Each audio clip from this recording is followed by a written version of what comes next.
Michael Turner had always believed that marriages didn't collapse in a single moment. They crack slowly, quietly, the way ice thins before it finally breaks. For 12 years he and Emily had built a life together in a peaceful suburb of Oregon. A neat 2-story home, a small garden she once loved tending, and a routine that felt as natural as breathing. But over the past year something had changed. Not loudly, not suddenly, but painfully. Their marriage was unraveling thread by thread, and Michael felt like he was watching it happen from the outside, powerless to stop it. Every morning used to begin with shared coffee and soft conversation. Now mornings were silent. Emily rushed through the kitchen, grabbing her bag, barely taking a sip of the coffee he still made for her out of habit. She always said the same thing, "I'm running late," before slipping out the door. At first, Michael chalked it up to work pressure. Then he thought maybe she was tired. But as days turned to weeks, he started noticing more signs, small but heavy. A distant stare during dinner. Long pauses when he asked how her day was. The way her smile faded faster than it appeared. He tried to ignore it at first. People change, jobs get stressful, life gets heavy. That's what he told himself every night as he sat alone on the couch. But something deeper was happening. Something real. Something silent but sharp.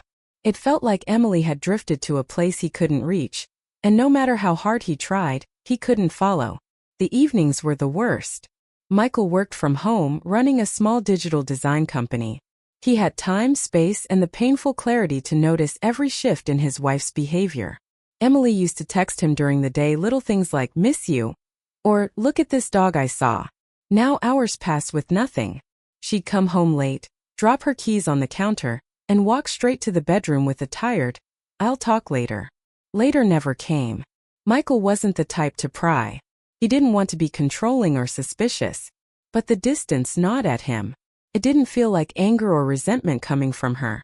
It felt like emptiness. And emptiness was harder to handle because you couldn't argue with it.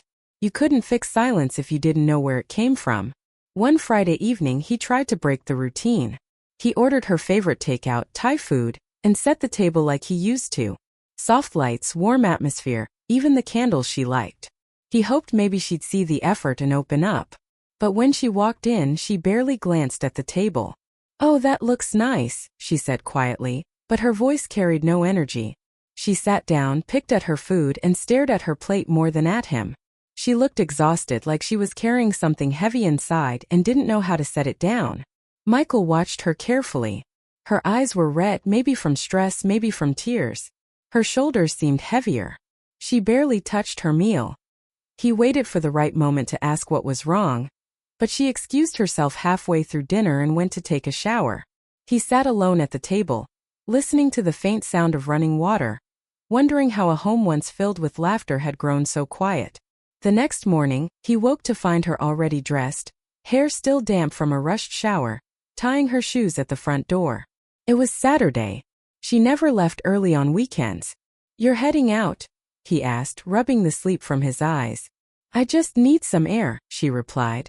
"I'll be back soon." She sounded soft and distant, like someone drifting away while pretending nothing was wrong. Michael didn't try to stop her. He nodded, forced a small smile, and watched her leave. When the door closed, the house felt colder, like something inside it had left with her.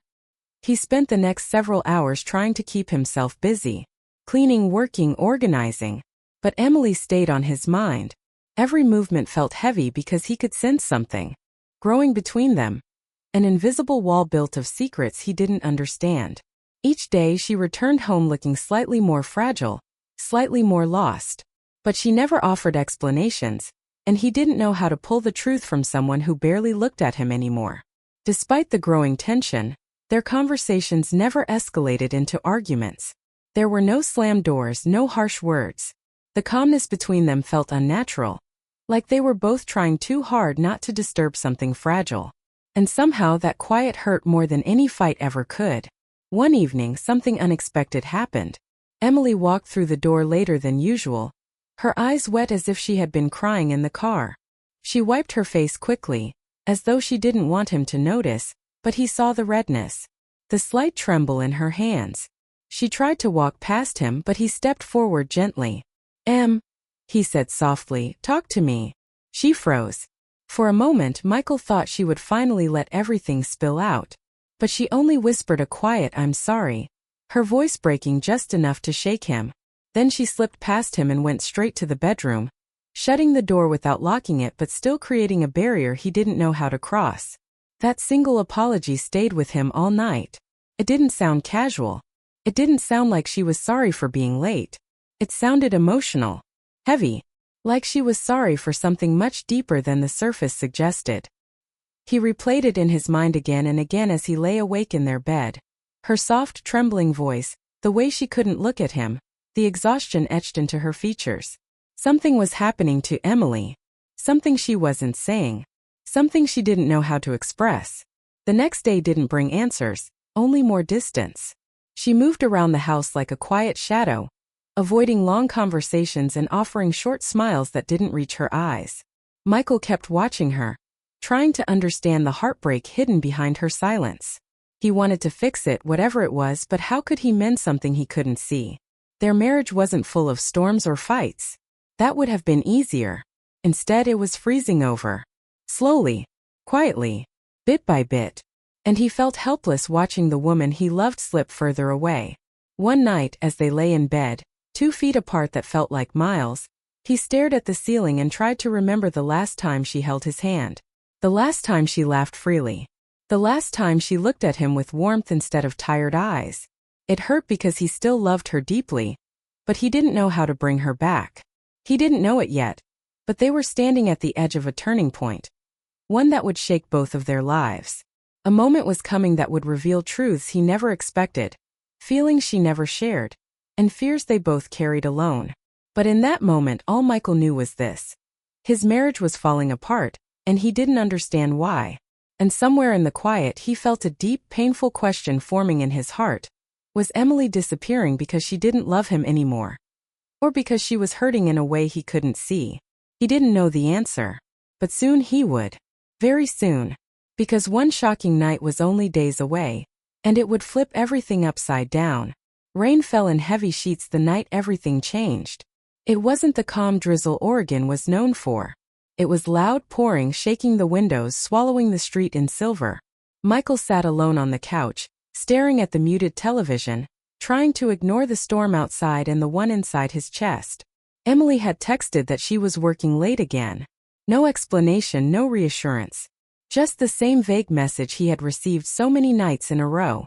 But tonight something felt different. The air felt tense, unsettled. Even the house seemed restless, as though it sensed that something big was approaching. Michael stood up and went to the kitchen for a glass of water, trying to distract himself from his spiraling thoughts. He told himself not to overthink, not to assume the worst, but his mind still wandered through every fear he'd been carrying. The distance. The silence. The apology she whispered days ago that still haunted him because it held too much emotion and too little explanation. As he was putting the glass in the sink, a thunderclap shook the house. Then came a loud noise from outside. A sharp crash, a car door slamming, and hurried footsteps running toward the front porch. Before Michael could process what was happening, someone pounded on the door. Hard. Fast. Desperate. His heart jumped. He rushed to the door, unlocked it, and pulled it open. Emily stood there, drenched from head to toe, shaking violently. Her hair clung to her face. Rainwater dripped from her clothes, forming a small puddle at her feet. Her breathing was uneven, almost panicked, and her eyes, red, swollen, terrified, told him that something was very wrong. "Emily," he whispered, stunned. "What happened?" She didn't answer. Instead, she stepped inside, closed the door behind her with trembling hands, and then reached for him in a way she hadn't in months. She buried her face against his chest, gripping his shirt as though she was afraid of letting go. Her body shook with silent sobs, and Michael held her automatically, instinctively, without thinking twice. For the first time in months he felt her heart beating against his. "It's okay," he whispered. "You're safe. Just breathe." But Emily couldn't seem to breathe normally. Her breaths came in uneven gasps, her hands clutching him tighter each time the thunder echoed. Michael guided her to the living room gently and helped her sit on the couch. Still shaking, she clung to his hand like she needed it to stay grounded. He sat beside her, searching her face. She wouldn't look up. She stared at the floor, tears sliding down her cheeks, mixing with the rain dripping from her hair. "Emily," he said softly, "please talk to me. What happened tonight? Why are you so scared?"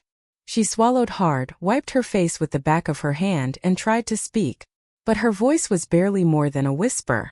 Everything is falling apart," she said, breath trembling. "I can't hold it all anymore." Michael felt a tightness in his chest. Not anger, just a deep aching concern. He had wanted answers for so long, but not like this. Not with her breaking in front of him. He moved closer, taking her cold hands in his warm ones. "Tell me what you mean. What's been happening?" She closed her eyes, as if gathering the courage to let out the truth she'd been hiding. "It's work," she said, her voice cracking. "It's been too much. I've been drowning. The pressure is nonstop. Deadlines, meetings, expectations. I can't keep up. Every day, I feel like I'm one mistake away from losing everything." She opened her eyes and guilt shimmered in them. "And I didn't want to bring it home to you. I thought I could handle it alone." Michael's heart twisted. All those nights he thought she didn't care. She had been carrying her own heavy burdens. "Why didn't you tell me?" he asked quietly. "Because I didn't want to disappoint you," she whispered. "You've always been patient, calm, steady. I didn't want to bring chaos into your life. I didn't want to be the reason you worried. I wanted to be strong. I wanted to be enough." Michael shook his head slowly. "You don't have to be perfect for me." "I know," she said, voice shaking again. "But it felt like I was failing at everything. My job, my life, our marriage." Those last two words broke something inside him because he had feared the same thing.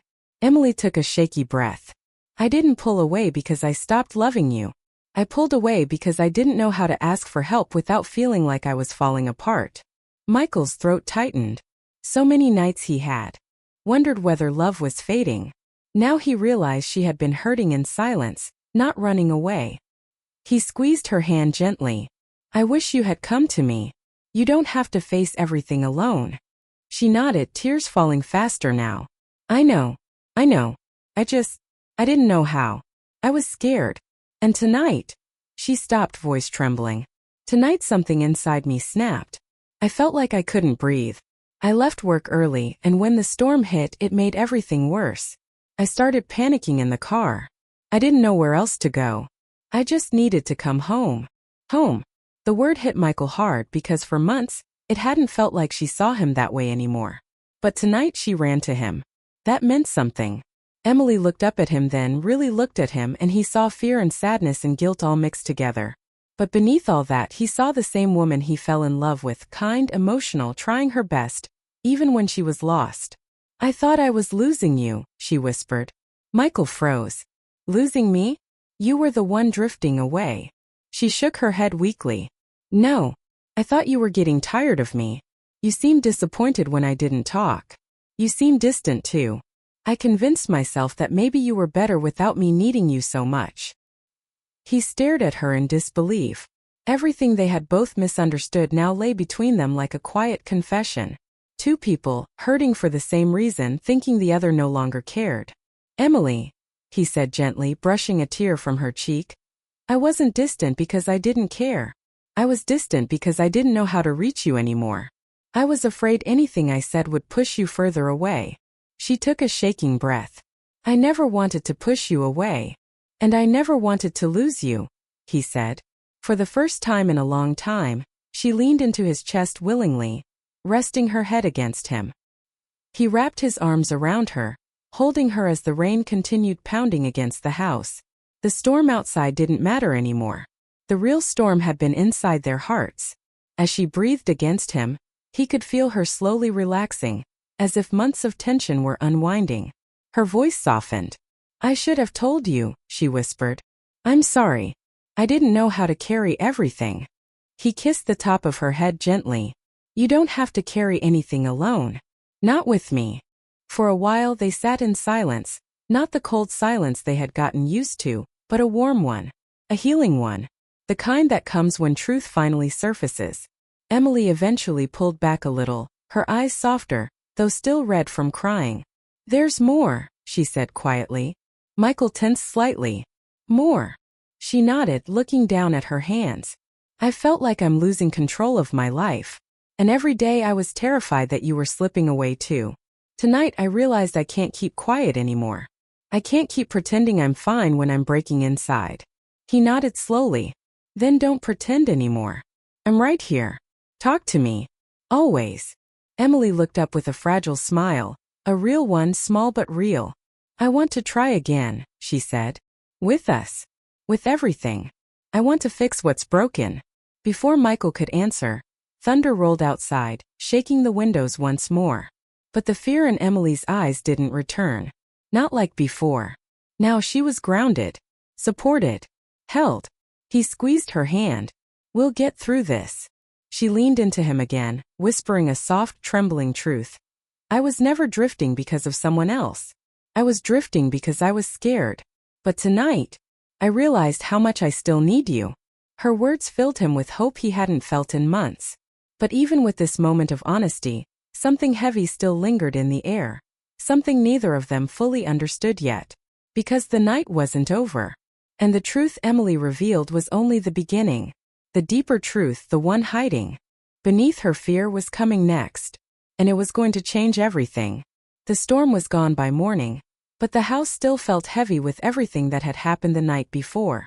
Michael woke early, though he hadn't slept much. He kept replaying the moment Emily arrived at the door soaked in rain, trembling, breaking open in his arms. That image stayed with him through the night, reminding him how fragile things had become, and how much pain she had been carrying alone. He moved quietly through the kitchen, trying not to wake her. He made coffee, partly because it was habit and partly because he didn't know what else to do with the mix of hope and worry in his chest. The sky outside was gray and calm, the kind of morning where everything feels washed clean but unsettled. Emily walked in a few minutes later. Her hair was pulled back, her face still tired but softer than he had seen in months. She gave him a small, unsure smile, as if she didn't know if she was allowed to smile yet. He handed her a cup of coffee without a word, and she took it carefully, holding it with both hands like it grounded her. They sat at the table in silence, but this silence wasn't cold. It was cautious, waiting like two people standing at the edge of a conversation that mattered too much to rush into. Michael watched her from across the table. She looked fragile but calmer, scared but willing, and that alone gave him the courage to start. How are you feeling? He asked gently. She stared at the coffee for a moment, then whispered, lighter, exhausted, scared, but lighter. He nodded. You can talk to me today. You don't have to hold anything in. She breathed out slowly. I know, and I want to. I'm just trying to understand my own feelings before I say the wrong thing. He waited patiently.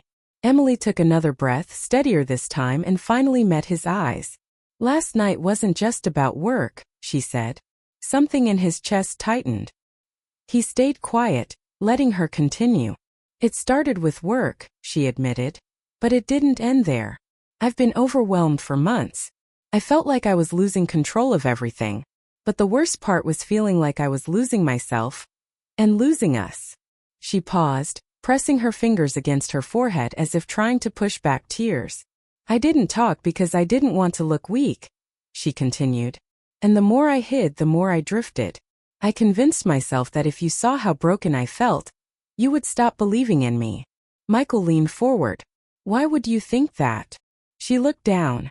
Because I didn't believe in myself. He felt the weight of that answer. All those nights he thought she didn't care. She was actually drowning in fear and self-doubt. He reached out and gently took her hand, and this time she didn't pull away. Emily, he said quietly, you don't have to be strong all the time. You don't have to be perfect. I just need you to be honest. She nodded slowly. I know that now. But I didn't want to add my heaviness to your life. You are not a burden, he said firmly. Your pain doesn't push me away. Hiding it does. Her eyes softened with understanding, and she squeezed his hand gently. For a moment neither of them spoke, but the connection felt real again, something they both had been starving for. After a long pause she continued. There were nights I sat alone in the car before coming inside, trying to pull myself together. I didn't know how to face you with all the chaos in my head. I thought you'd look at me differently. You're my wife, he said. There's nothing about you I would see as too much. For the first time in a long time, her expression showed relief instead of fear. That relief made something warm rise in his chest, hope, fragile but alive.